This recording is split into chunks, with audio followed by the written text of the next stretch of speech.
오늘 은혜 받으실 하나님 말씀을 함께 보시겠습니다. 신약성경 마가복음 4장 30절에서 32절입니다. 말씀을 생각하시면서 함께 봉독하겠습니다. 또 이르시되 우리가 하나님의 나라를 어떻게 비교하며 또 무슨 비유로 나타낼까? 겨자씨 한 알과 같으니 땅에 심길 때에는 땅 위의 모든 씨보다 작은 것이로되 심긴 후에는 자라서 모든 풀보다 커지며 큰 가지를 내나니 공중의 새들이 그 그늘에 깃들일 만큼 되느니라. 아멘.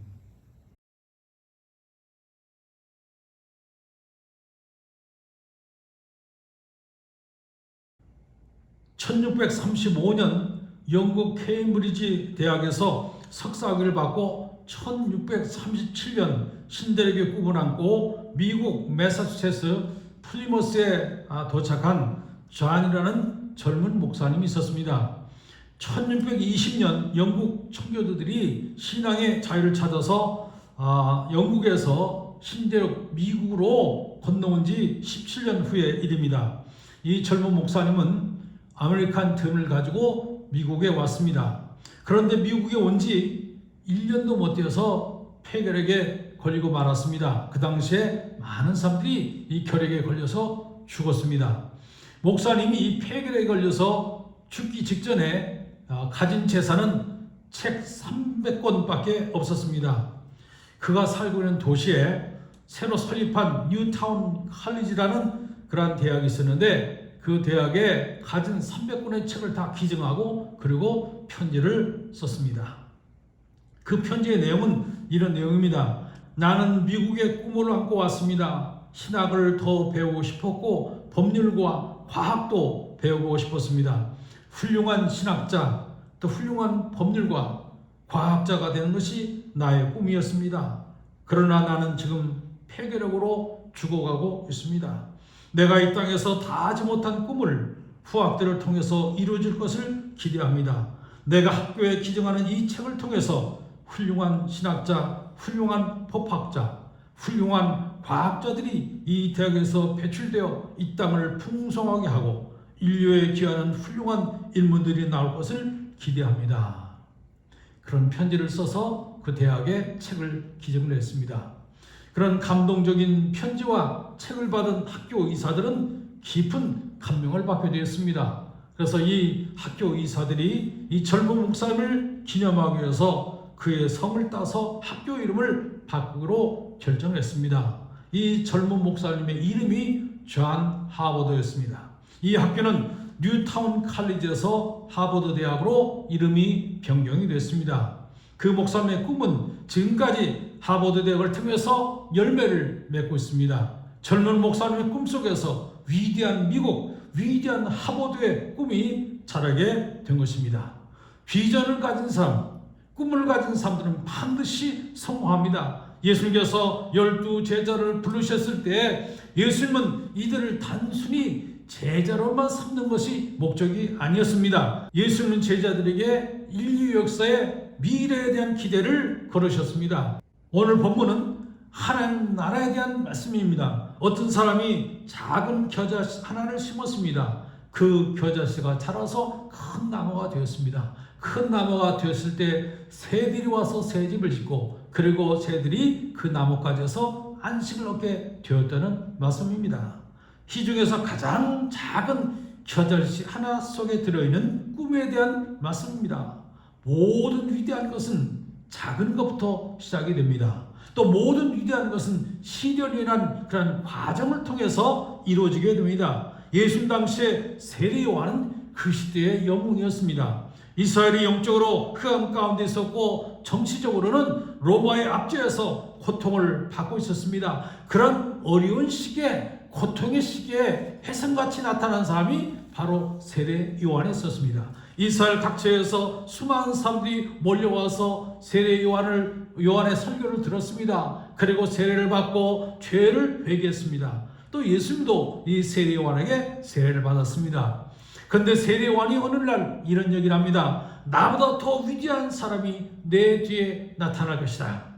나는 그분의 신발끈을 푸는 것도 감당할 수가 없다. 그는 흥해야 되겠고 나는 수여해야 되리라. 그런 말씀을 합니다. 세례요한은 예수를 소개한 후에 역사의 무대에서 사라졌습니다. 요한을 따르는 많은 사람들이 예수님을 따르기 시작을 했습니다. 예수님에게 큰 기대를 걸었습니다. 그런데 바리새인들은 예수님을 대적합니다. 또 예수님을 핍박하고 예수님을 반대하고 사사건건이 예수님을 핍박하고 대응합니다. 예수님의 가족들까지도 예수님을 반대합니다.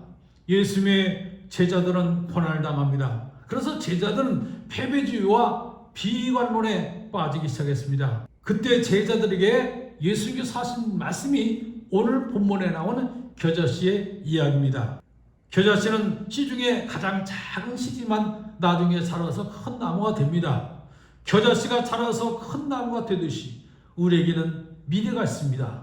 소망이 있습니다. 또 꿈이 있습니다. 이것이 오늘 예수님께서 저와 여러분들에게 주신 교훈입니다. 우리 한국 사람들은 조그만 나라에서 살아서 그런지 큰 것을 좋아합니다. 우리나라 국호가 대한민국입니다. 그냥 대한민국이 아니라 대한민국. 또 나라를 통치하는 사람들을 대통령, 또 최고 학부는 대학교, 대학원, 외국으로 파송하는 외국인들을 대사, 또 길도 그냥 길이 아니라 대로, 강남대로, 올림픽대로, 다리도 그냥 다리가 아니라 한강대교, 마포대교, 성수대교, 다 대교예요. 술도 그냥 술이 아니라 대포예요. 술집을 대포집이라고 합니다. 북한은 절대로 항구를 쳐들이지 못합니다. 왜냐하면 한국에는 골목골마다 대포집이 있습니다. 작다는 열등감을 보상하려는 심리와 또 큰 것에 대한 열망이 겉으로 나타난 그런 현상인 것 같습니다. 대개 사람들은 작은 것을 감추려고 하고 또 작은 것을 무시하려고 합니다. 사실은 작은 것이라고 무시하면 안 됩니다. 작은 것을 무시하면 나중에 큰 문제가 발생할 수도 있습니다. 1986년 1월 28일 날 챌린저 우주 왕복선이 발사 73초 만에 폭발해서 승무원 7명 전원이 사망하고 천문학적인 경제적인 손실이 왔습니다. 또 전 세계가 그 사건으로 말미암아 큰 충격에 빠졌습니다.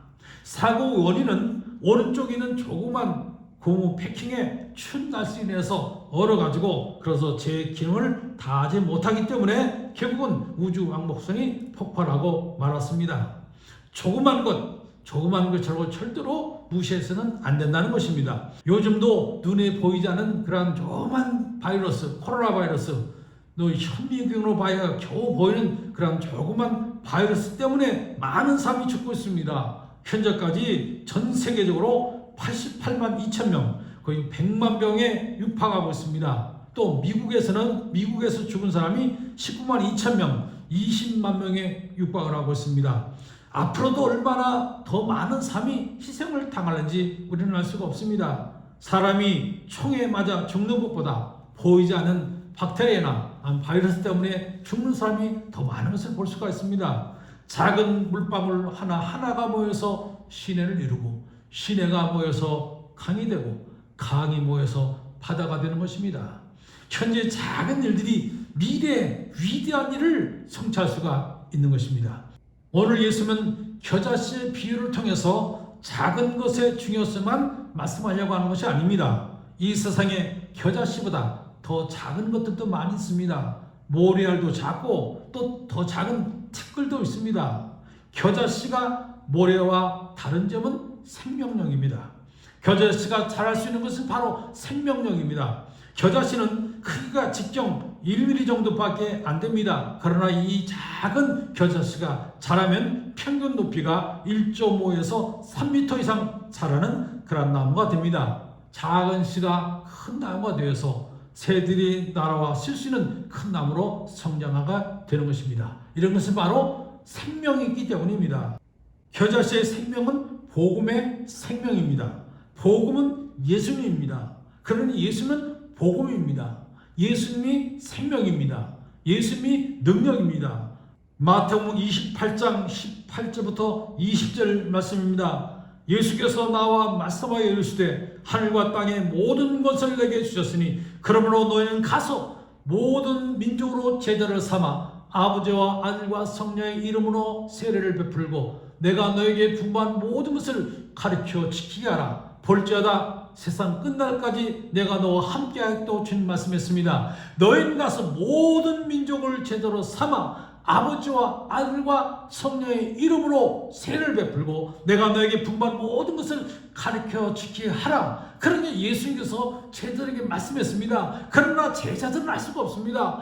제자들은 모든 족속을 제자로 삼을 수가 없습니다. 또 하나님이 분부한 모든 것을 가르치고 또 그들이 지키갈 수가 없습니다. 그래서 예수님께서 그 다음에 말씀합니다. 내가 세상 끝날까지 항상 너희와 함께하겠다고 주님 말씀했습니다.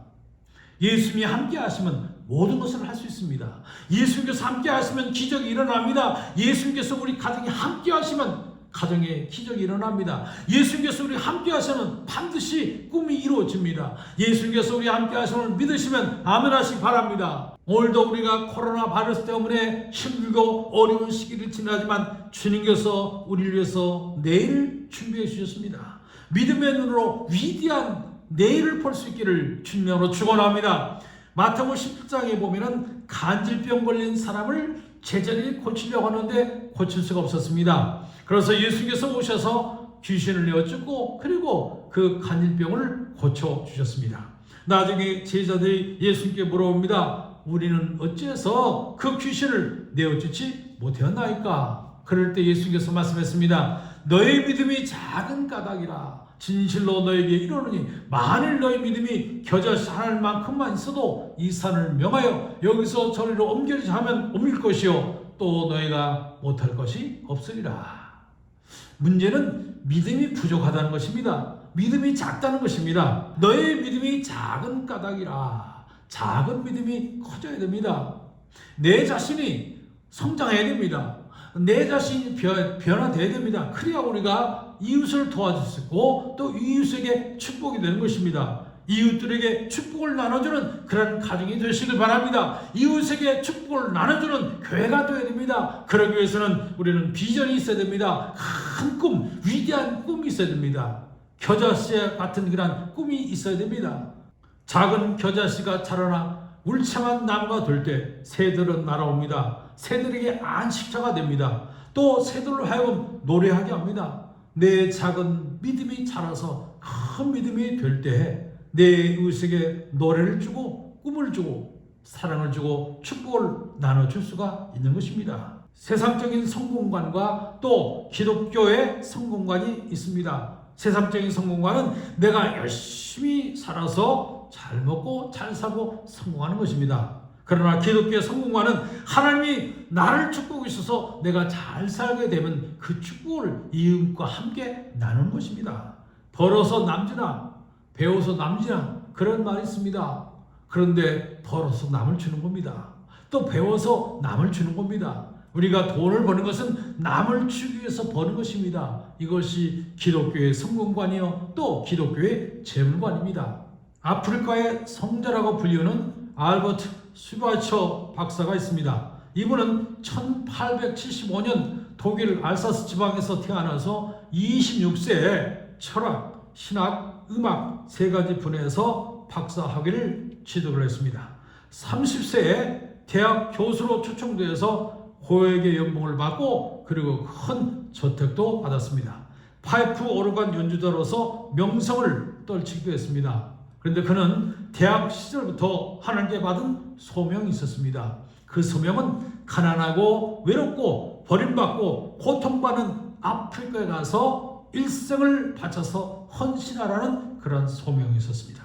하나님의 명령에 순종하기 위해서 8년 동안 의학 공부를 했습니다. 그래서 의사가 되었습니다. 그렇지만 그 부귀영화를 버리고 보장된 미래를 버리고 1913년 아프리카 밀림지대로 들어갑니다. 그때 많은 사람들은 총명한 사람이 어리석은 결정을 했다고 비웃었습니다. 흉을 봅니다. 어떤 사람은 심지어 돌았다고까지 얘기를 합니다. 그러나 슈바이처는 아프리카 부족들을 위해서 거기에 병원을 세우고 또 하나님의 사랑을 전하고 문둥병자를 치료해 줬습니다. 슈왈츠 박사는 1952년 노벨 평화상을 받았습니다. 슈왈츠 박사님이 아프리카 선교를 마치고 고향으로 돌아올 때 있었던 일화입니다. 슈왈츠 박사님이 고향으로 돌아온다는 소식을 듣고 많은 사람들이 기차역에서 기다렸습니다. 기차가 도착했습니다. 1등 칸으로 오실 줄 알고 그 1등 칸 앞에서 기다렸는데 사람이 다 내려올 때까지 박사님은 보이지 않습니다. 그래서 사람들이 2등 칸으로 갔습니다. 2등 칸에 있는 사람이 다 내려오도록 또 박사는 보이지 않았습니다. 그래서 설마 3등 칸에 타셨나? 그리고 3등 칸으로 갔더니 맨 마지막 끝으로 슈왈츠 박사님이 내려오셨습니다. 그때 많은 사람들이 의아해서 물어봅니다. 박사님처럼 위대하고 훌륭한 분이 어째서 1등 칸을 타지 않고 3등 칸을 타고 오셨습니까? 그렇게 물어봤더니 이 슈왈츠 박사님 말하기를 4등 칸이 없어서 3등 칸을 탔습니다. 그렇게 얘기를 했습니다. 슈왈츠 박사님은 1913년부터 1965년 임종하실 때까지 52년 동안 아프리카 가봉의 그 밀림 지역에서 일생을 다 바쳐서 흑인들과 함께 살면서 그리스도의 사랑을 실천했습니다. 하나님의 나라를 위해서 물질과 재능을 나누는 사람이 되시길 바랍니다. 이웃을 위해서 내가 가진 모든 것을 사용하는 사람이 되시길 바랍니다. 나의 흘린 땀이 이웃들에게 축복이 되길 바랍니다. 나의 노력이 이웃들에게 아름다움이 되길 바랍니다. 하나님의 축복을 받아서 나만 누리는 것이 아니라 다른 사람에게 이 축복을 전달하는 축복의 통로가 되시길 주님으로 축원합니다. 주님이 함께 하시면 우리의 꿈과 비전이 이루어집니다. 그러기 위해서는 흔들리지 않은 그런 견고한 믿음이 있어야 됩니다. 우리의 믿음이 견고하게 흔들리지 않기 위해서 기도하시기 바랍니다. 주님이 어떤 고난도 견디겠습니다. 주님만 붙잡겠습니다. 주님과 함께 가겠습니다. 그리고 주님과 함께 꿈과 비전을 이루겠습니다. 사랑하는 성도 여러분, 원대한 큰 꿈을 갖기 바랍니다.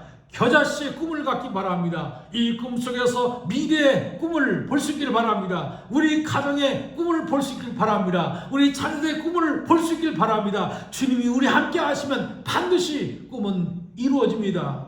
혹시 지금 이 시간에 인생의 여러 가지 문제 때문에 어려움과 고난과 고통 중에 있는 분 있습니까? 질병의 문제, 자녀의 문제, 직장의 문제, 사업의 문제로 또 인생의 이런저런 문제 때문에 어려움과 고난 가운데 있는 사람이 있습니까? 꿈을 버리지 마시기 바랍니다. 미래는 우리를 향해 손짓하고 있습니다. 주님이 조금만 참으라고 말씀합니다. 여러분이 가진 큰 꿈을 주님과 함께 이루신 여러분 되시기를 주님으로 축원합니다. 기도하겠습니다. 감사하신 하나님 아버지, 우리가 인생을 살아가면서 원대한 꿈을 가지고 큰 꿈이 있지만 그러나 주님이 함께하지 아니하시면 우리의 꿈은 이루어질 수가 없습니다. 주님께서 우리와 함께 하셔서 우리가 갖고 있는 큰 꿈과 소망과 희망이 반드시 이루어지도록 주님이 축복해 주옵소서. 예수님의 이름으로 기도하옵나이다. 아멘.